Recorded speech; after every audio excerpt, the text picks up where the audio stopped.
Hello, ladies and gentlemen, and how are you all doing? And welcome to another Thoughts on Book video. Today's book is Coraline by Neil Gaiman.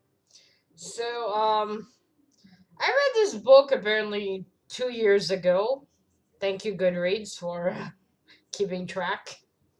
I didn't know that. I thought I read it last year, and I remembered it, and I wanted to do a talk about it, a thoughts video on it.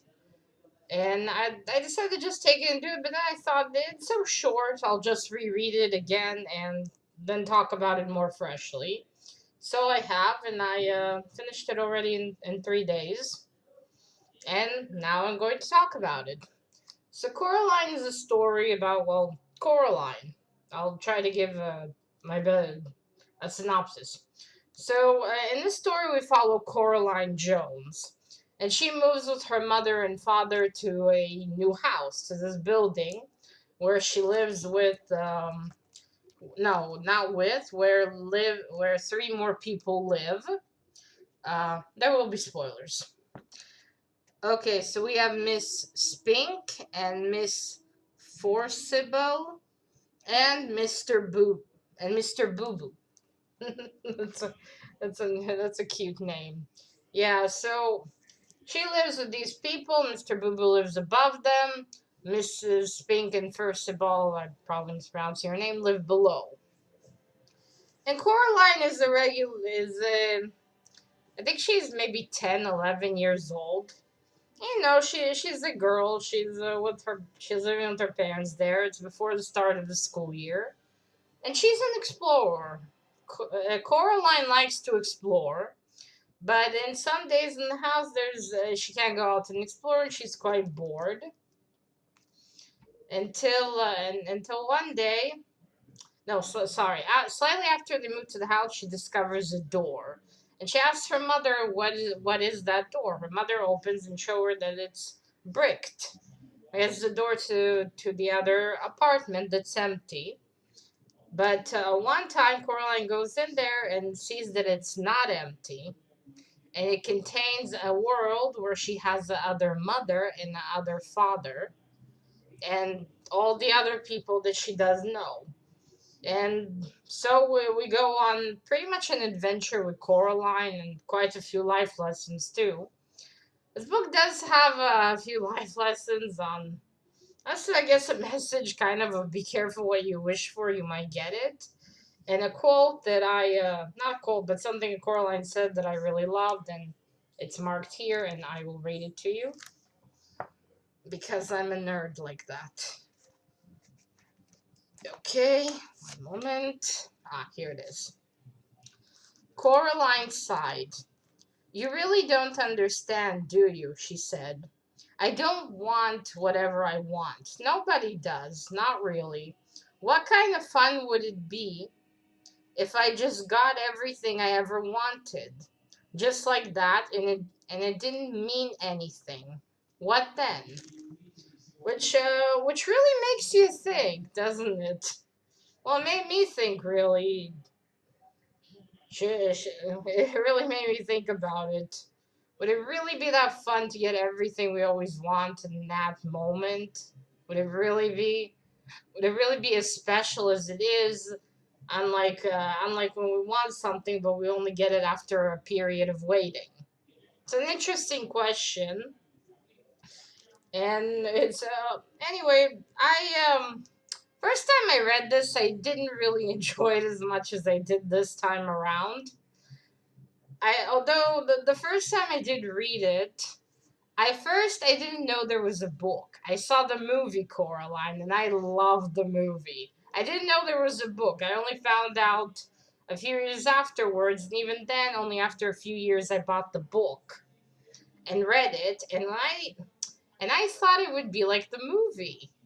And when I started reading it, I thought it was not like the movie. But the one thing I think that really disappointed me was Wyborn wasn't here. Yeah, the boy from the movie that becomes Coraline's friend, he's not in the book.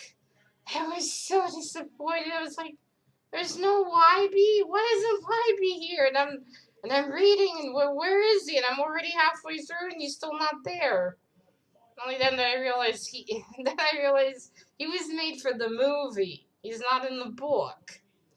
The thing about last time I gave it 3 stars. This time I gave it 4 stars.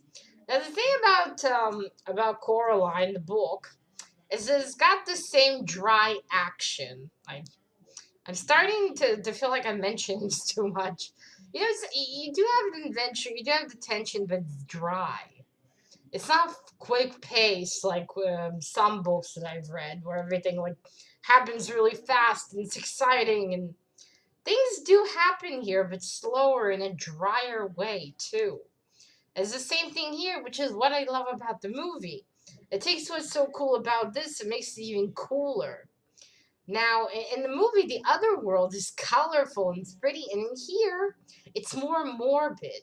The characters are already disturbing from the start. From the start, they already disturb and scare you.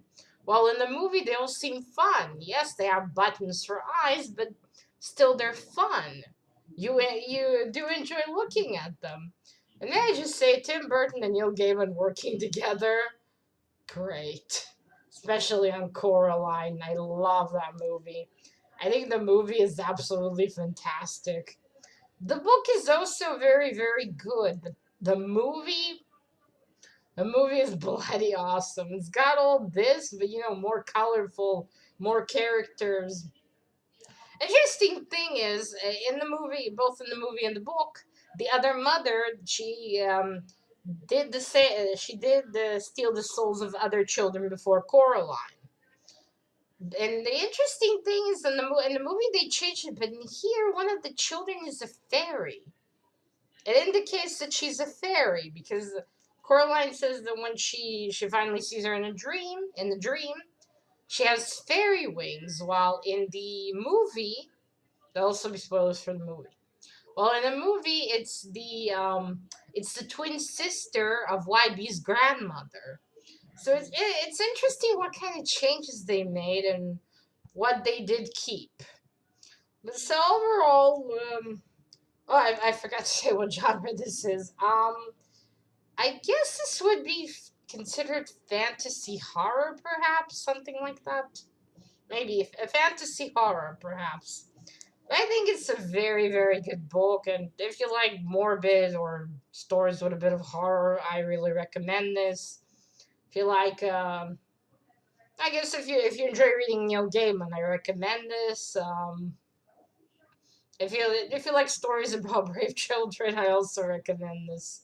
This has a very interesting sentence here about being brave. You're brave when you do something and you're scared. If you're scared and you still do something, you're brave. But if you do something and you're not scared, then you're not brave. Interesting thought. Oh, and this is the 10th year anniversary. Oh, before I finish, I'll show you some illustrations in here. And one moment. Very morbid illustrations. Here we have a rat, and I kind of bended the book. Way to go, Slata. Here we have the dogs. I love the dogs. The terriers. Another interesting thing, Miss Fink and Miss Firstable, they stuffed them in the movie. They stuffed the dogs in the movie and they put them. In the book, they don't do that. That's a really cool thought. Okay, here's the doggy. I really love those dogs. They're very, very cool. It's still kind of, I think maybe my thoughts, not so fun thoughts about the book was because Wyborn wasn't there. I really do love Wyborn. He's one of my favorite characters in the movie.